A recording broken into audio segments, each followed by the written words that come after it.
Ce dimanche, entre l'ascension de Jésus près de son Père et le don de l'Esprit Saint aux disciples de Jésus le jour de la Pentecôte, nous le vivons, nous le célébrons ce matin. Et ces lectures que nous venons d'entendre nous invitent à nous plonger dans l'intimité de la prière de Jésus. En effet, Jésus lève les yeux au ciel, il est au milieu de ses apôtres, de ses disciples, après le dernier repas, et il prie. Et le groupe, les disciples, les apôtres sont témoins de sa prière. Il parle d'eux et de nous, au Père. Quelques jours avant sa mort, Jésus s'adresse au Père. Père Saint, je ne te prie pas seulement pour ceux qui sont là autour de lui, dans la pièce, dans le cénacle, mais encore pour ceux qui, grâce à leur parole, croiront en moi. C'est nous. Nous sommes présents dans la prière de Jésus à ce moment-là. Jésus sait qu'il va passer de ce monde à celui de son Père. Et il confie ceux qui sont autour de lui, ceux qu'il va quitter, ses apôtres, mais aussi celles et ceux qui croiront sur la parole, grâce à la parole des apôtres. Oui, nous sommes confiés dans cette prière, nous aussi, au Père.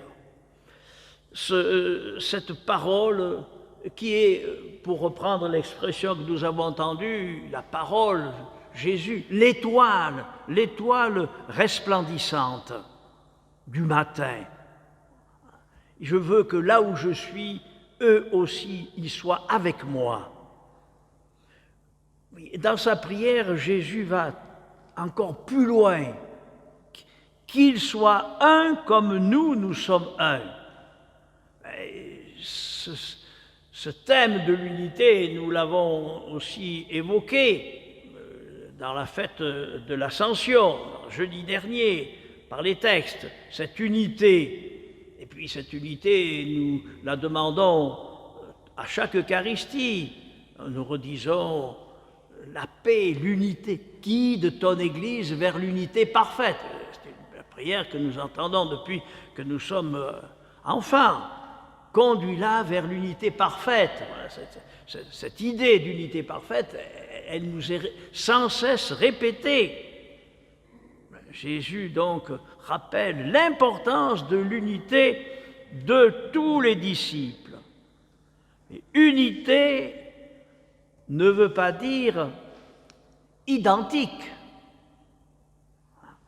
C'est pas vivre l'unité, c'est pas vivre à l'identique.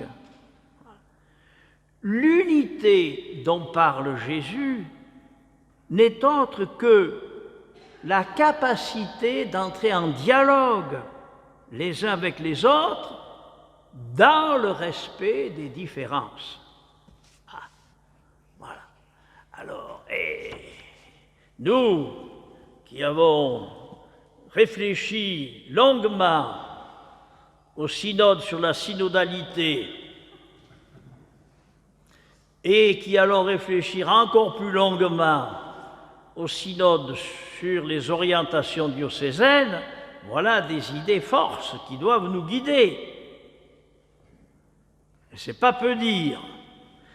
Qu'est-ce que nous avons en commun? Qu'est-ce qui nous est commun? Quelles sont nos différences? Voilà.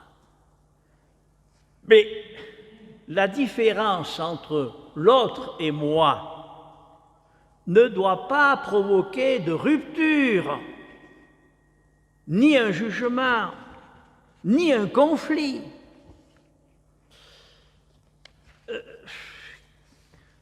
Dans un monastère de France, on demande aux moines combien ils sont encore. Alors, la réponse est splendide.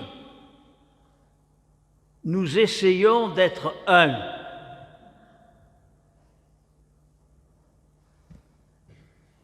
dirait, bah, ce sont des moines. Oui, mais les moines. Il y en a un ancien qui est là, vous pouvez lui demander. Les moines essaient, avec toutes leurs différences, de suivre le même Christ, d'être un à sa suite. Unité sans uniformité. D'ailleurs, chaque moine, chaque religieuse aussi, vous le confirmeront, il y a autant de manières de porter l'uniforme religieux, l'habit monastique, qu'il y a de religieuses et de religieux. Voilà. Mais les instruments d'une symphonie sont tous divers, ben heureusement. Les instruments sont divers dans une symphonie, ils sont variés, mais ils jouent la même partition. Et ils essaient d'être unis pour servir la musique. Unis, mais certainement pas uniformes. Voilà, c'est cette idée, ces idées qui doivent nous préoccuper. Et donc, en ce dimanche intermédiaire, qui n'est pas un dimanche banal, voilà, nous sommes rappelés à l'essentiel. Voilà. Parce que on sait où mène l'unité qui devient uniformité, mais ça mène à l'exclusion. On exclut celle, celui qui n'est pas uniforme, celle ou celui qui ne pense pas comme nous. Et le martyre d'Étienne que nous avons entendu en première lecture nous rappelle que tous les totalitarismes tombent dans le piège de l'uniformité, accusant celui qui n'a pas un langage acceptable par la foule, eh bien, il est rejeté. Étienne est un bel exemple. Étienne, lui, il reste un avec son Seigneur. Il contemple le ciel ouvert, il voit la gloire, il voit ce Seigneur ce roi, ce Seigneur de gloire que chantait le psaume. Et Étienne offre sa vie comme le Sauveur. Et c'est cette idée qui est contenue dans la prière de Jésus. Et c'est à nous qui sommes inclus dans cette prière. Bon, on appelle la prière sacerdotale, mais on pourrait l'appeler la prière sur le monde ou la prière missionnaire. Voilà. Eh bien, c'est à nous de faire connaître le nom du Père. Voilà. À nous de faire connaître le nom du Père, puisque le Fils nous l'a fait connaître. Hein? Il le dit dans sa prière. À nous de révéler au monde que Dieu est amour. À nous de faire comprendre aux autres, aux périphéries, à celles et ceux qui n'ont pas encore rencontré ce Dieu amour, à nous de leur faire comprendre. Voilà ce à quoi nous devons travailler. L'unité des êtres entre eux, l'unité de chaque être avec le Seigneur. Et bien nous redire que nos différences doivent être source d'enrichissement. La différence, c'est ce qui permet à l'autre de rester lui et à moi de rester moi. Voilà. Sinon, on tombe dans l'uniformité, donc dangereux, c'est dangereux. Voilà. Rester lui ou elle et rester moi. Mais les différences, à travers les différences et malgré les différences, nous sommes invités à nous rapprocher et à nous écouter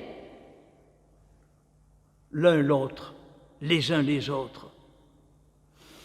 Vivre ensemble dans la différence, c'est aussi accepter d'avoir tort, avoir des torts, et puis s'en excuser, ou bien pardonner à l'autre le mal qu'il a commis envers moi. Oh, alors on est dans ces belles phrases que nous avons entendues dans l'Apocalypse. Parce que ça paraît poétique, mais c'est ça, c'est heureux ceux qui lavent leurs vêtements dans le sang de l'agneau. Ils auront droit d'accès à l'arbre de la vie. Et par les portes, ils entreront dans la ville. Ah, les belles paroles, parce que l'Apocalypse, c'est parfois un peu difficile à comprendre, mais ça, c'est beau. Ouais, laver son vêtement. Et l'arbre de la vie, c'est Jésus, l'arbre. C'est le Christ qui est l'arbre de la vie. Et nous pouvons nous rassembler avec nos différences au pied de cet arbre de vie. Voilà. N'est-ce pas là un beau chemin d'écuménisme? Le seul signe, et Jésus insiste bien, le seul signe convaincant de la venue du royaume de Dieu, de la réconciliation entre le ciel et la terre, c'est celui de la communion de tous les croyants. Qu'ils deviennent ainsi parfaitement un. Pourquoi? Afin que le monde sache que tu m'as envoyé. Eh oui. C'est qu'ils deviennent parfaitement un, afin que le monde sache que tu m'as envoyé. Le signe que le royaume est en marche, c'est cette unité. Une unité à tout prix. Une unité importante. Oui, et cette unité, nous la célébrons en chaque Eucharistie. Alors en chaque Eucharistie, et ce matin en particulier, en attente de Pentecôte, de la venue de l'Esprit Saint, laissons déjà l'Esprit Saint faire de nous des témoins de l'espérance, pour que nous devenions artisans de communion, artisans d'unité, artisans de paix dans nos familles, dans nos communautés et dans toute forme d'engagement au cœur de ce monde. Amen.